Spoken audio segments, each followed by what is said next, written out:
Estamos iniciando mais um programa Despertar, abrindo dessa vez um espaço para um novo projeto. Um projeto especial denominado Conversa com o Escritor. E o nosso convidado de hoje é o escritor Sidney Fernandes. Sidney, obrigado pela sua presença. Você é orador, palestrante, dirigente espírita. Mais uma vez, obrigado pela presença aqui, abrindo essa nossa série especial. Eu que agradeço, Renato, a oportunidade de falar um pouco de doutrina espírita e também na minha obra. Sidney, você é um dirigente espírita muito atuante. E há décadas você vem dentro do movimento espírita trabalhando com afinco na divulgação da doutrina. Você vem de uma família espírita que já atuava no movimento. Como foi o seu início dentro do movimento espírita? Bem, Renato, eu me lembro que eu frequentei a Igreja Católica, fiz a primeira comunhão, fiz a cruzada, mas por respeito às tradições familiares dos meus avós. E eu frequentava aqui a Igreja de Santa Teresinha, próxima aqui do SEAC, e os meus pais já eram espíritas. Eles frequentavam o Centro Espírita a Serviço do Mestre, lá na Vila Dutra. O centro que tem até hoje, né? Exatamente. E quando eu volto lá, eu sempre faço questão de dizer que foi o primeiro centro que eu frequentei. E lá... Você tinha quantos anos, Sidney? Aproximadamente 12, 14 anos. Adolescência, né? Isso. E eu frequentava aqui a igreja, mas deixei de frequentar não por qualquer divergência filosófica ou religiosa. É porque eu não me adaptei mesmo. Naquela época as missas eram rezadas em latim e terminada a cruzada, que era um grupo de jovens, eu não me sentia acolhido na igreja e eu me vi rodeado assim, de pessoas adultos e pessoas que eu não conhecia, e o padre falando em latim. Eu falei, quer saber de uma coisa? Eu vou embora para casa, viu? Isso não está me agradando. Então não foi porque eu não concordei com as ideias. Se houvesse, naquela época, talvez, o trabalho de acolhimento que hoje existe dos irmãos católicos, dos irmãos evangélicos, pode ser até que eu tivesse me adaptado inicialmente às rotinas dos irmãos católicos. Agora, mais adiante, quando a gente começasse a pensar, a estudar, pode ser que ocorresse comigo o que aconteceu prematuramente, de eu me encontrar filosoficamente com a doutrina espírita. É que você sempre teve afinidade com o mundo das artes. Então, dentro do movimento espírita, eu sei que você já atuou na formação de grupos musicais, e você tem essa relação com a arte muito forte, e de repente a arte espírita, né, que também não é tão difundida, dentro do catolicismo, se já houvesse esse processo, talvez você, como disse, tivesse continuado dentro da própria religião, né, Sidney? É provável. É provável, né? É provável, porque eu me lembro que eu estava passando pela Rua Bandeirantes, nos fundos ali do Colégio São José, e eu ouvi um coral cantando. E pela primeira vez na vida eu me encantei com o canto coral. Entrei, o coral Pio XII estava cantando sob a regência da Vera Marcondes, uma senhora respeitável, muito competente, com a qual até hoje eu tenho um bom relacionamento. E a partir dali eu comecei a procurar onde houvesse um coral cantando, eu ia ouvir, ou dos irmãos católicos ou dos irmãos evangélicos. Eu lembro que existia uma igreja, existe até hoje, ali na Rua Antônio Alves, se não me engano, e até hoje existe uma igreja ali com um coral belíssimo. E depois eu fui para a IT, Instituição Toledo de Ensino, para ouvir os corais e conheci lá a Sônia Berriel. Então, realmente, a minha ligação com a música foi muito grande. E depois, na doutrina espírita, você tem razão. Eu, inicialmente, me liguei ao movimento teatral, depois ao movimento musical. E isso na minha mocidade espírita, porque eu passei pela evangelização e passei também pela mocidade espírita, que foi assim uma escola maravilhosa para mim. No caso do Centro Espírita Amor e Caridade, você foi um dos responsáveis pela criação da própria mocidade espírita no Centro Espírita Amor e Caridade, né? A mocidade espírita departamental, sim. Eu fazia parte da mocidade espírita de Bauru, que era uma mocidade autônoma. MEB, né? MEB, que na época era dirigida pelo Ademar Previdelo. E aí, nos meus contatos com o Richard Simonetti, ele me convenceu de que a melhor coisa para o jovem e para o centro espírita seria a criação de uma mocidade departamental, porque ali estariam sendo gerados os futuros oradores, dirigentes, e como foi o meu caso e outros também. Para uma renovação, né, de certo modo. Exatamente. Né? E o pessoal da MEB se sentiu ofendido, não concordou com a ideia, mas eu comprei a ideia.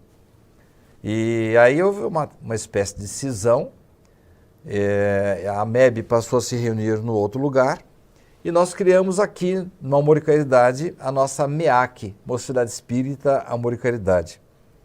E eu me lembro que eu colaborei muito para a criação da MEAC. No primeiro momento tivemos a colaboração do Milton Pulga e da Diva, uma evangelizadora muito boa. E eu, enquanto preparava minhas palestras ali no escritório aqui do SEAC, eu ouvia a Diva dando aula para crianças, jovenzinhos. Falei, mas essa mulher, ela cativa as pessoas. Essa mulher seria ideal para criarmos a nossa mocidade espírita. E foi com ela e com o Milton Pulga que nós criamos a nossa MEAC, que existe até hoje. Mocidade Espírita, né? Amor e Caridade. Amor e Caridade. Exatamente. Né? Ok. Sidney, nós estamos em 2018, né? Ou seja, há décadas você vem desenvolvendo um trabalho dentro do movimento espírita, sempre relacionado à sua atuação como dirigente, o seu vínculo com a arte, você é uma pessoa ligada ao mundo da arte. E nesse processo, nesses anos todos, você obviamente como palestrante, adquiriu uma experiência no contato com a doutrina espírita, no contato com o público, e agora você vem com um novo processo, uma nova etapa na sua atuação dentro do movimento espírita, que é a sua atuação como escritor. Então, daqui a pouquinho a gente vai falar um pouco mais sobre o Sidney Fernandes, nesse novo caminho dele como escritor espírita.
Voltamos com a nossa conversa com o escritor. Sidney, falávamos a respeito da sua trajetória dentro do movimento espírita e pontuamos agora esse novo momento de atuação sua dentro do movimento. Ou seja, você agora é um escritor espírita. Como surgiu a ideia de começar a trabalhar com a literatura, trabalhar com o livro espírita? De onde veio essa inspiração ou essa ideia?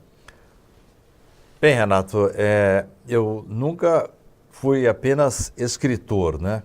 Eu sempre continuei trabalhando e a minha aposentadoria no Banco do Brasil, eu era gerente do Banco do Brasil, me deu assim possibilidade de trabalhar em várias outras áreas da doutrina espírita. E eu estava na Itália... voluntário, né? Um trabalho voluntário. Voluntário. Eu estava na Itália, num processo lá que visava a aquisição da minha cidadania italiana. E lá eu ficava, vamos dizer, com o tempo livre. E eu me encontrei, quando eu fui para a Itália em 2009, me encontrei lá com Divaldo Pereira Franco. E acompanhei o trabalho dele, aliás, um trabalho extraordinário. As pessoas olham o Divaldo assim e falam, olha, que beleza, ele fica passeando o tempo todo. Não sabe que às vezes ele viaja 2.000, 3.000 quilômetros para falar aí para um grupo pequeno de pessoas. É trabalho, na verdade, né? Na doutrina, né? E coincidiu de nós ficarmos no mesmo hotel. E assim que eu comecei, permaneci mais tempo, até de uma certa forma ociosa, e eu não sei ficar sem trabalhar, nunca. Eu falei, eu vou ver se eu escrevo alguma coisa sobre a vinda do Divaldo para cá. Escrevi, e a revista, escrevi em 2 línguas, em português e em italiano, e mandei para a Revista Internacional do Espiritismo, que publicou o meu artigo. Paralelamente a isso, aqui em Bauru, o João Jabur, do Jornal da Cidade, começou a publicar os meus artigos também na tribuna que ele tem aberta para escritores. E eu até hoje acredito ao Jabur esse estímulo, incentivo, né? Esse incentivo para a literatura. Bom, eu comecei a escrever em 2009 e em 2012 eu terminei o primeiro livro. E aí, com muito receio, sem saber se ele seria aceito, eu entreguei nas suas mãos. É o reencontro, né? Exatamente. E graças à sua receptividade, graças ao seu acolhimento, ao seu estímulo, que eu me tornei um escritor espírita. E é uma característica, Sidney, na obra Reencontro, no caso o seu primeiro livro, é uma característica marcante, porque as pessoas que acompanham a literatura espírita têm como base os chamados livros psicografados, ou seja, através de um médium, um autor espiritual promove esse livro, o publica, e todo o conteúdo vem do autor espiritual. E a sua característica como escritor é a característica também de vários autores espíritas, ou seja, não é um livro mediúnico, né? Em que aspecto você acha que isso facilita ou dificulta o seu trabalho, a sua produção? O fato de não ter um autor espiritual. Tem alguma influência nesse processo, intuitiva? Como que você vê essa questão? Renato, se eu dissesse que os meus livros são escritos só por mim, eu estaria sendo tremendamente injusto para com os protetores espirituais que hoje me inspiram. É claro que, chegando agora à minha 10ª obra, a minha cabeça, como diria meu pai, o meu traquejo na lida com a escrita, com a literatura, é diferente. Hoje eu fico muito atento às coisas que acontecem à minha volta, aos livros que eu leio, às reportagens a que assisto. Tudo é motivo para você dar uma rabiscada ali e já preparar um novo artigo, às vezes a ideia é para um novo livro.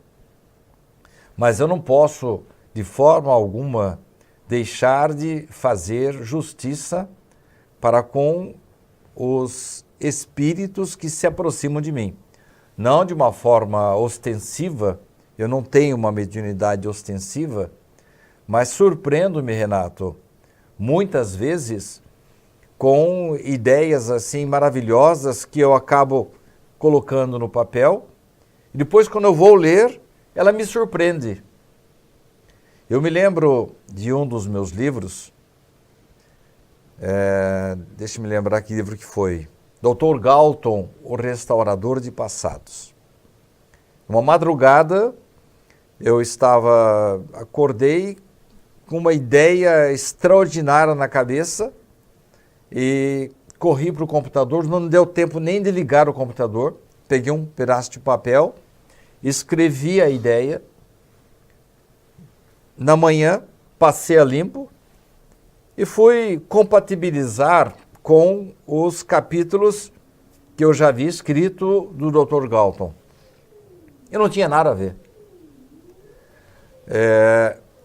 E deixei num canto ali salvo a ideia, o capítulo que havia sido, entre aspas, trazido pela espiritualidade, que eu recebi da espiritualidade.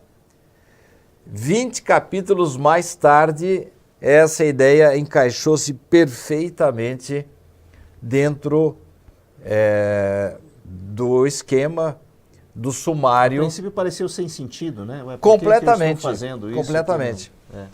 Isso aí, Renato, me fez assim ter assim uma percepção de que, em primeiro lugar, eu não digo o livro completo, mas a ideia dos meus livros, ela já foi esquematizada, ela foi projetada na espiritualidade, ou por mim, nas minhas horas de sono, em contato com os mentores espirituais, ou provavelmente eles me fazem uma proposta e eu depois tenho a liberdade de aceitar ou não. E graças a Deus eu tenho aceitado. Ou seja, a influência do mundo dos espíritos na nossa vida, ela é muito maior do que a gente imagina. Muito maior. Né? Ela é Aliás, muito maior, né? há uma questão do Livro dos Espíritos que fala exatamente isso. Essa influência do plano espiritual nas nossas ideias, muitas vezes, até pela própria editora SEAC, na qual já tive alguma experiência conversando com outros autores, de que realmente o processo muitas vezes é um processo às vezes intuitivo. Às vezes o autor acha muitas vezes que até todas as ideias contidas na obra são dele, mesmo não sendo um livro psicografado, né? E no entanto há uma participação espiritual, há um direcionamento, né? Ou seja, é importante que haja sensibilidade do escritor, né? Muitas vezes com a mediunidade não ostensiva, como você comentou, para a captação dessas ideias, né? Em relação são 9 obras que você tem publicadas? Isso. 9, né? 9 obras publicadas. E se você concordar, em outubro estaremos lançando, se você aceitar a nova obra, em outubro estaremos lançando a 10ª obra. Não, eu acho que o caminho, né, o caminho do escritor, eu acho que é esse, né? Ou seja, você vem trilhando um caminho nessa área e o Espiritismo, como consolador prometido, né, precisa dar a abertura para que novas ideias e novos autores, né, trabalhem as suas obras. E dentre as suas obras, tem uma obra que me chama muito a atenção, com o título Luzes em Paris. Esse livro você fez a gente havia conversado antes sobre esse assunto. Você fez um trabalho de pesquisa muito intenso a respeito da rotina de Allan Kardec. Porque muita gente conhece Kardec com um certo distanciamento. Poxa vida, quem era Kardec? Como era o dia a dia dele? Como Kardec trabalhava? E me chamou a atenção o modo como você fez esse trabalho de pesquisa, né? Você esteve na França visitando os locais da rotina de Kardec. Como surgiu a ideia desse trabalho, Sidney? Certo. Bom, em primeiro lugar, eu preciso esclarecer ao telespectador por que eu estou dando esses créditos para você, tanto da receptividade em relação ao meu primeiro livro, como o livro que eu vou lançar ainda neste ano, meu 10º livro. Renato é o meu editor, ele é o responsável pela editora SEAC. Daí, essa deferência, esse respeito que eu tenho para com o trabalho dele e os créditos que eu estou dando em relação ao meu trabalho. Especificamente, com relação a Luzes em Paris, encantou-me sempre o século XIX da França, em que Paris tornou-se, durante 40 anos, a capital cultural do mundo. E a minha ideia inicial, Renato, era escrever um romance, uma história de amor, que se passasse na França por volta de 1860. E um grande escritor, que já faleceu, disse uma certa vez que quando você constrói os perfis dos seus personagens, parece que eles adquirem vida própria. E você perde o controle sobre eles, como se fossem peças de um tabuleiro de xadrez que começam a jogar sozinhas. E com Luzes em Paris aconteceu mais ou menos isso. Eu construí os personagens, eles se aproximaram do fenômeno espírita, depois aproximaram-se de Allan Kardec, e dali para Kardec tornar-se um personagem foi um pulo. E eu lhe garanto que mesmo com Kardec dialogando, conversando com os meus personagens, eu tomei o cuidado de colocar no meu livro somente palavras que efetivamente Kardec pronunciou, ora retiradas de obras póstumas, ora retiradas da Revista Espírita. E, se você me permitir, no próximo bloco eu posso dar assim mais detalhes a respeito desse passeio virtual que eu tive que fazer por Paris. Voltamos daqui a pouco com o nosso Conversa com o Escritor. Sob a Luz que Liberta, uma história de reconciliação, traz a epopeia de dois espíritos que se degladiam por séculos e até um ponto em que a espiritualidade diz basta, chega, e eles são convidados, eles são conduzidos para esta reflexão, essa introspecção, para que eles possam, quem sabe, se reconciliar.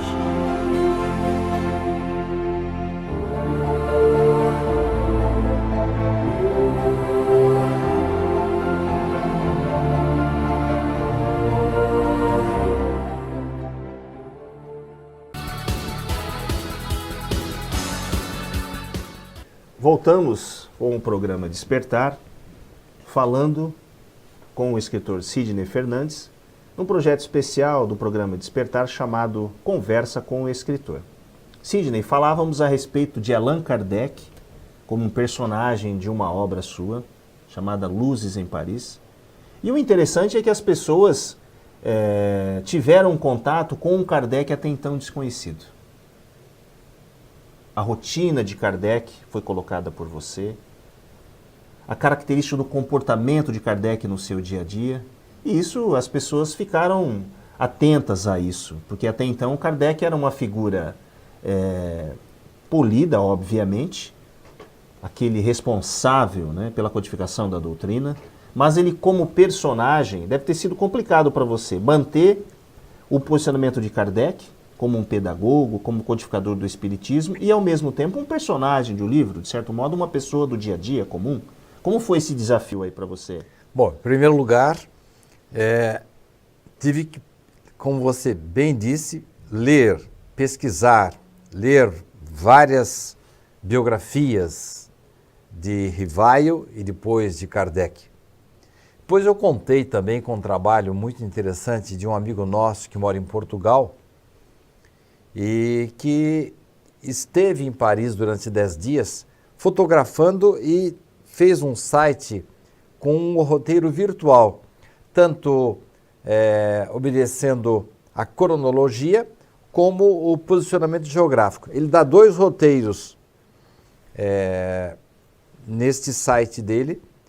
E aí eu entrei em contato com ele, falei, eu posso usar o seu trabalho, posso usar as suas fotos? Ele formalmente me autorizou.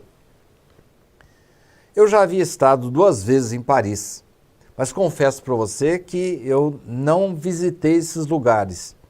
Eu os visitei muitas vezes virtualmente. E aí me inteirei mais da vida do professor Rivaio, que depois assumiu esse pseudônimo como Allan Kardec. Agora, eu acho que o mérito maior aí, não meu, mas dos biógrafos que me orientaram, me deram informações preciosas, foi descobrir um novo Allan Kardec. Não é aquele homem sisudo, que não era, ele tinha uma estatura não muito alta, ele media entre 1,60 m, 1,62 m, ele era atarracado, parecia mais um alemão do que propriamente um francês, e era, como diria minha mãe, uma moça no trato com as pessoas. Ele sabia receber as pessoas, tomar um chazinho, conversar.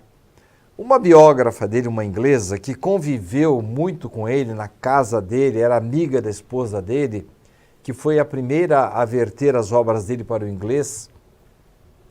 Essa biógrafa falou assim detalhes da vida dele, dizendo que as pessoas achavam que ele era uma pessoa muito brava por causa das fotos dele.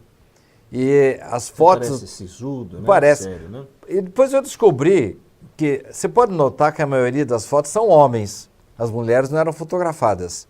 E os homens eram convidados a assumir uma atitude de carranca mesmo, de braveza. Característica da época. E as fotos que a gente vê de Kardec é como se fosse um homem muito bravo. E essa biógrafa disse, não é nada disso. É uma pessoa doce, uma pessoa que sabia receber, enfim. Aí, eu quando trouxe isso para o livro, aí eu trouxe mais detalhes. Poucas pessoas, por exemplo, sabiam que Rivaio teve 2 irmãos. E por quê? Porque eles nasceram depois do nascimento de Rivaio. Então, não consta de nenhuma biografia dele. Poucas pessoas sabiam, por exemplo, que ele havia sido criado pela sua mãe e pela sua avó. Muita gente achando que ele morou em Lyon, jamais morou em Lyon. Ele morava nas imediações de Lyon. Ele caminhava aí 5 quilômetros para ir para a casa da avó. Detalhes assim muito pessoais que para mim foi muito gratificante trazer ao conhecimento das pessoas. E você consegue, dessa maneira, tornar o Kardec mais próximo das pessoas. Eu a partir daí, realmente você falou em cima, eu passei a me interessar mais ainda pela história dele. E fui atrás e me compraz muito ler o que ele escreveu.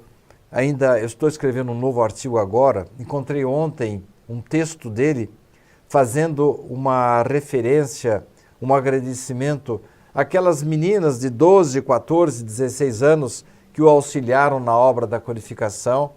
Então ele era muito delicado, uma pessoa muito sincera, uma pessoa gostosa. Por que que apenas o nome dele apareceu no Livro dos Espíritos? Ele diz assim, primeiro porque a espiritualidade me orientou dessa forma, porque se eu tivesse que fazer alguma alteração posterior, era eu que decidia e acabou. Segundo, porque eu sei que viriam muitas pedradas.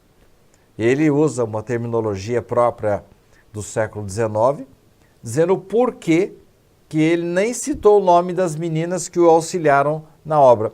Aliás, você sabia que a primeira obra de Allan Kardec não foi psicografada?